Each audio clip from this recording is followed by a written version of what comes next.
what's one thing these men can, the power of an honest conversation. Boom, with yourself or someone else, right? Yeah, with yourself or someone else. The similarity there between both yours and mine is the fact that we took a moment to pump the brakes and pause and take an honest reflection of what we were feeling and what was going on, which then led to the epiphany, of course. Hello, everyone, and welcome to another episode of The Powerful Man Show. I am your host, Doug Holt, with my co-host, Tim, the Powerful Man, Matthews. I love saying that intro. Tim, how you doing, brother? I'm awesome. I was all prepared to keep a straight face, and I hear you giggling.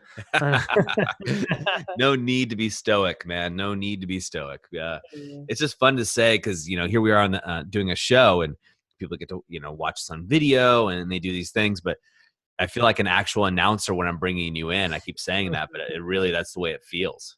It's great. It's great. I love it. It is. Well, Tim, today's topic is, what was the epiphany that changed your life? So kick it off for us, bro. No, I want to let you kick this one off. It's your topic. You're killing me. Yeah. So, I've had a lot of epiphanies that have changed my life. A lot of them. The one I most commonly tell, and I'm happy to tell a lot of them, we only do so much time before I bore everybody. But if you can imagine me in my 20s. So I owned a private training studio in Santa Barbara, California. And so this was, if you've ever been to Santa Barbara, my private studio was on State Street, which is the main street that leads to the beach, where all the businesses are. It's also the high rent district. And I catered to very successful business owners and business people and their families. And we had a great business. And there was 2 stories. On the second story, I ran a magazine out of there. And I also did consulting for the International Sports Science Association on the phone. So I would take phone calls from business owners that were members of theirs from all over the world. And then I also, on top of that, did other consulting and coaching on the side. So I was doing a lot, to say the least. I used to say, hey, look, some people paint. I build businesses and run them. And I was young. I was in my 20s. And I had a business coach at the time, Tim, and very well-known and respected person. And he was also a client of mine. I won't say his name, but I'm guessing all our listeners have interacted with some of his businesses unbeknownst to them, and some maybe beknownst to them, right? Some software companies and things he's had. So he was in his 70s at the time, and let's just call him Bill. And so I would talk to Bill and just like, Bill, something's missing. What I really want to do is I also want to travel, and, I want to go adventure around the world, and, I want to do these things. And he told me, he's like, Doug, this is as good as it gets, man. First of all, you're in your 20s, you're single, you're in, one of the best places in the world by the beach. You have successful companies. You're way ahead of the curve. He's inflating my ego here, which I loved. And Bill didn't do that very often, by the way. And telling me how amazing it is. And like, hey, look, just suck it up and enjoy it. Basically, you can go be a vagabond and, things like that and travel, but you're not going to be successful. Right now, you're successful. Right now, you're doing your passion. You're making money. You're a leader in the community. And I was in the community that I was living in Santa Barbara. And this is as good as it gets. And so I kind of, Tim, as you do with mentors at times, Bill's in his 70s, I'm in my 20s. He's already been extremely successful, and by all, markers that you would tick off on a box on pages, with money, family, he happened to live in Montecito, which is the next city over, where Oprah, Ellen DeGeneres, they have homes there. So, beautiful area by far. So anyway, Tim, I'm hearing this and I'm kind of digesting it. And I'm always hearing from my coaching clients about how I have the life, right? You have the life, and I would just smile. But inside I knew something was wrong.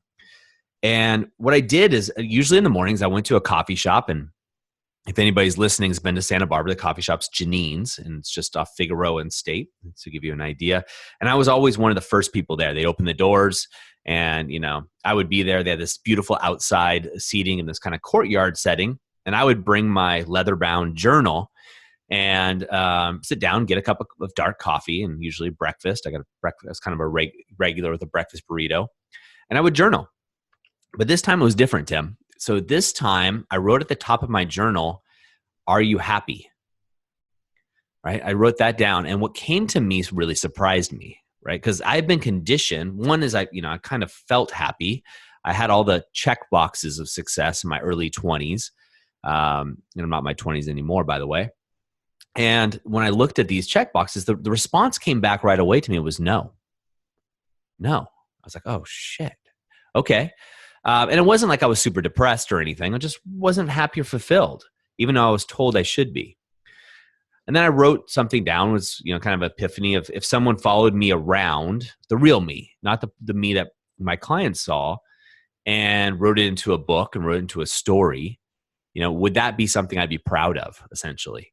And again, the answer became no. I go, crap, am I the hero in this? Am I a hero? If I was on the big screen watching my own life before my eyes, would I be rooting for me? Would I be the hero? Would this be epic? Again, the answer was no. And I say so commonly, and I've said it many times on this show before, Tim, is I know I'm not guaranteed another life, another shot. When I looked at this, that's when I had an epiphany that something radical had to change. I didn't care what Bill thought. I didn't care what my advisors thought. I didn't care what my clients thought, my parents thought, my family thought, anybody around me. I looked at these pages, these 3 no's listed here, and that's when I knew that I had to make a radical shift. And that's when I started putting plans to action to exit a business, start another business that allowed me this lifestyle. Because back then, digital nomads didn't really exist. I mean, they existed, but you couldn't really find them online. You couldn't find out how to become a digital nomad or anything along those lines. It just wasn't a thing. And so I set out on a quest to figure out how I could do this. And 20 years later, it's led me here with you right now having a conversation. But sitting, looking at that journal, asking myself those questions, that was a huge epiphany that changed my life, right? Huge. Because why don't you want to be the hero of your own journey?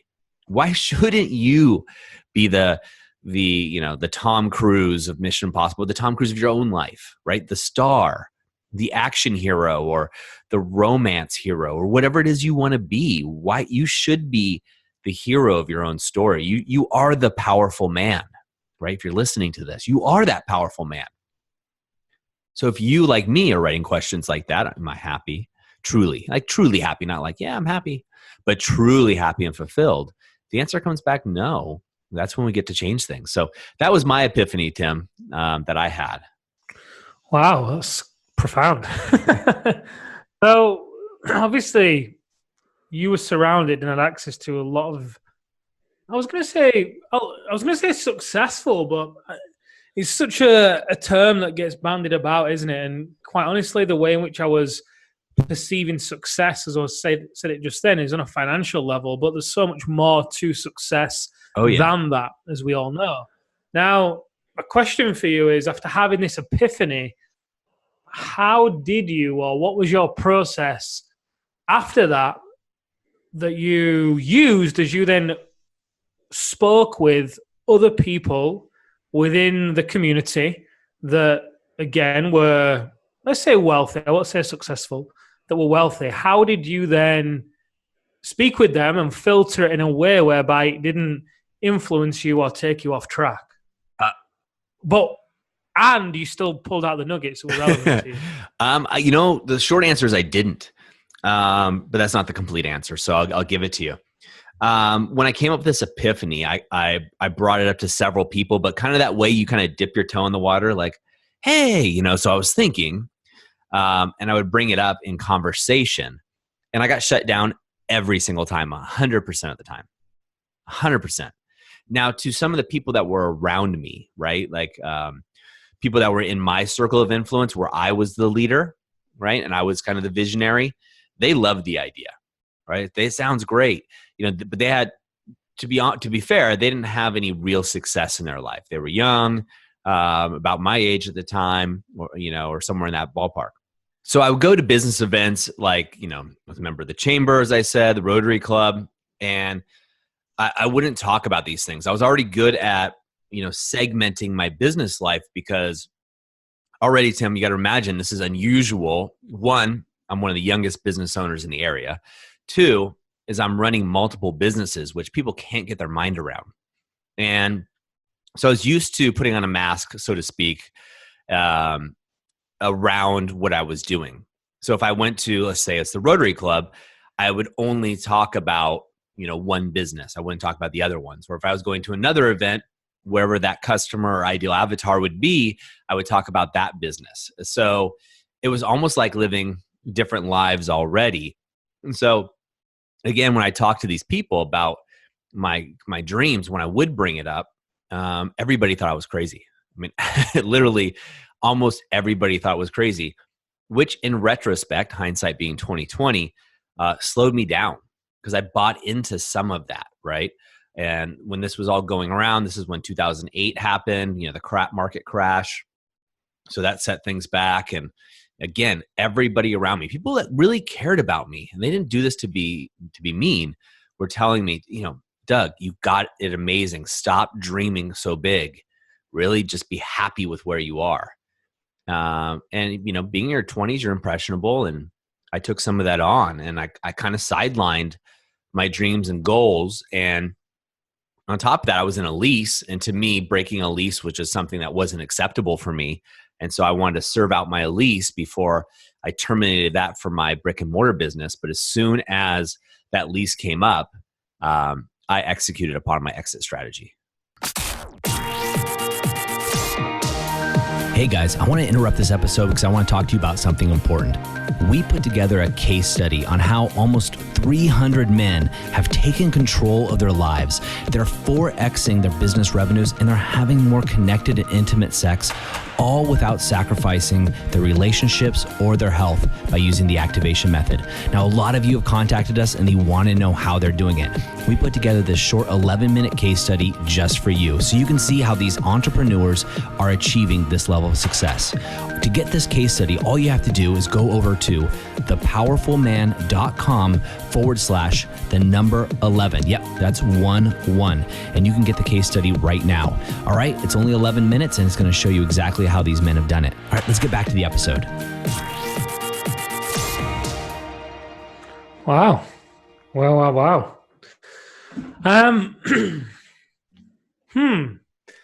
So it's interesting because for me, my epiphany, I had a similar reaction from the people around me in the sense that they thought I was crazy. We still do. Yeah. So my biggest epiphany, it's two epiphanies that happen very close together.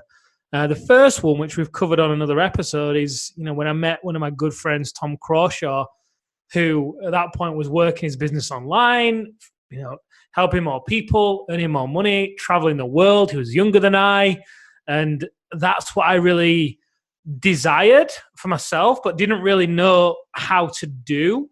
I used to tell myself that, because I didn't have any real examples of it, it wasn't as tangible, if you will.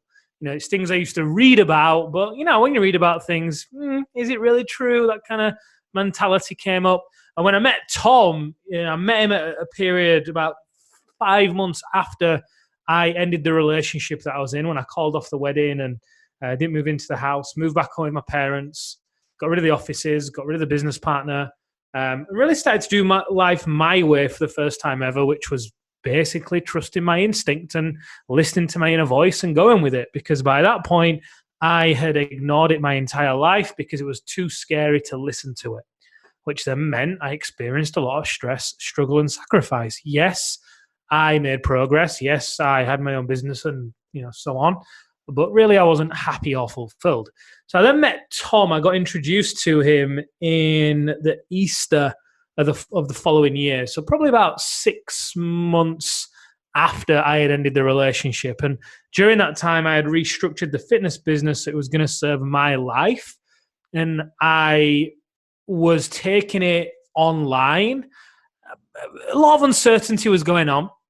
And this one particular night, I wasn't supposed to be going out, but I ended up going out at the last minute. Got introduced to Tom. Ended up going for a coffee with him a couple of days later, and I was blown away by how he was living and what he was doing. And a couple of weeks after that, he flew. Where did he fly to? Somewhere in the Middle East, and him and I kept in contact. And I was just in awe of the lifestyle that he was living. And it was a real epiphany of, holy crap, this is possible. This can be done. Someone here who's no different than I, younger than I can do it. I can do it. So it wasn't so much of an epiphany as it was a real motivator. But shortly after that came a real epiphany for me. And it was 2 conversations, actually, with 2 different people. So several months after meeting Tom, after the Easter, I had then managed to get the fitness business online. I had set it up in a way whereby it didn't need me, so it was serving my life instead of my life serving my business. And I was feeling the pull for something bigger, something greater. I didn't really know what it was. I knew I wanted to impact the world in a very meaningful way. I didn't know what that looked like or what form it was going to take. So I simply created the space and didn't force things and just played about with a lot of ideas, and was very happy for it to happen when it happened. And around about this point, I had a conversation with somebody, and he was speaking to me about the work that I was doing with the Powerful Man, because by this point, I had a conversation with my uncle, my dad's eldest brother, after an incident with my father in which he just was very disrespectful. And it really caused me to take a stand for myself, or I chose to take a stand for myself. Really came clean to my uncle about how my dad was behaving. My family, my mother and sister came clean as well. And at that point, I started to share on social media about how as men, we often try and grow businesses, but underneath it, usually there's a void we're trying to fill and we don't feel good enough, and the relationship between father and son. And I just went through this phase of wanting to get all the skeletons out of the closet. I took pictures of myself just in my boxers, posted them on social media. I'm like, this is my body. This is where I'm at with my fitness. This is where I'm at with my relationship with my father. This is what's going on. I just threw every skeleton out of the closet that I possibly could. And my friends who were close to me at the time literally thought I was going insane. Like, literally. They were like, what the hell are you doing? You can't say things like that. Have you joined a cult? Are you okay? All these, really concerned, confused responses. And shortly after, I had a conversation with a particular guy. And although I'd been through this process with my father of really coming clean and telling him what I was no longer willing to stand for, and I started to speak about it, and I was then jumping onto phone calls with men. When I had this conversation with this one particular guy, he said to me, you know what, Tim? Have you actually spoken to your father about this? Like, what do you mean? It's like, well, this entire conversation, you're talking about, the work you want to do in the world, but it keeps coming back to your relationship with your father. Have you ever asked him whether or not he's proud of you? I'm like, no. Why would I, of course he is. Why would I do that? He's like, yeah, but have you asked him? And I'm like, nope. He's like, okay, so I'm going to give you 7 days to do it if you're up for the challenge. So I'm like, okay, yes, I'll take the challenge. I'm not going to back down from it. And that was a really profound moment for me, because it took me 8 days to ask him. I ended up asking him. We had an amazing conversation. I came clean about how I felt growing up. For the most part, I didn't really feel like my voice mattered. And then very quickly after that conversation with my father, another guy, who was another friend of mine who I was speaking to, he turned around and said to me, it seems to me, Tim, like all you're doing is trying to prove yourself. And wow, I've probably heard that many times before. But you hear certain things at certain times, at certain moments, and they land. And he said it to me, and I just was like, no one had ever questioned me on that before. You know, the guy with the question of asking your father if he's proud of you, he might have been alluding to that, but he never went straight to the root and said that to me. And, you know, I guess as I was throwing these skeletons out of the closet and coming clean and wanting to bear all, looking back, I imagine I was trying to heal in some way. I didn't know that at the time. I just reached breaking point and was so frustrated with living a lie that I just had to get it all off my chest. The burden of the lie was just too much. And when this person said, hey, you know, it looks like you are just trying to prove yourself, even though I was starting this new business, The Powerful Man, and it was it was interesting because it was at the beginning, it wasn't even a business. I was just jumping on the phone with men that were resonating with what I was saying and helping them out. So when he said that to me, it really made me pause. And I can remember getting off the phone and I just journaled for hours. And I was brought back to a memory of when I was really young and, you know, how I used to feel growing up. Although I shared with my dad that my voice didn't matter, I guess having that conversation with him kind of opened the door to dive deeper into this when that particular man said you're trying to prove yourself. So with this journaling, what came out of it was all this just these feelings rather of unworthiness and not feeling good enough that I'd never addressed and I'd always ran from, and I'd tried to be so stoic all my life and work so hard and have this really confident exterior and be good with women and, you know, make money and do all these things. But underneath it all, I was really insecure. And all I wanted really was acceptance. And when I looked at this, I was like, shit, he's right. This guy's right. I have all this time. I've not felt good enough, and I've been trying to prove myself. I then started to piece things together with the events in my life when I was young, how I felt, and then how that translated into, you know, me wanting to, you know, pull all these women and cheat on ex-girlfriends because I did it out of the need to, you know, be with all the women that all the guys wanted. And it then went into me then taking drugs and being a real lad, quote unquote. It then went into thrusting into business and wanting to just work and work and work to make more money, and then tolerating a relationship and, you know, not wanting to let go of it because I was afraid of being on my own and afraid nobody else would want me, and I didn't speak my voice and my standards were very low, and how that then impacted me with money and problem clients. And it was just phenomenal to just see this.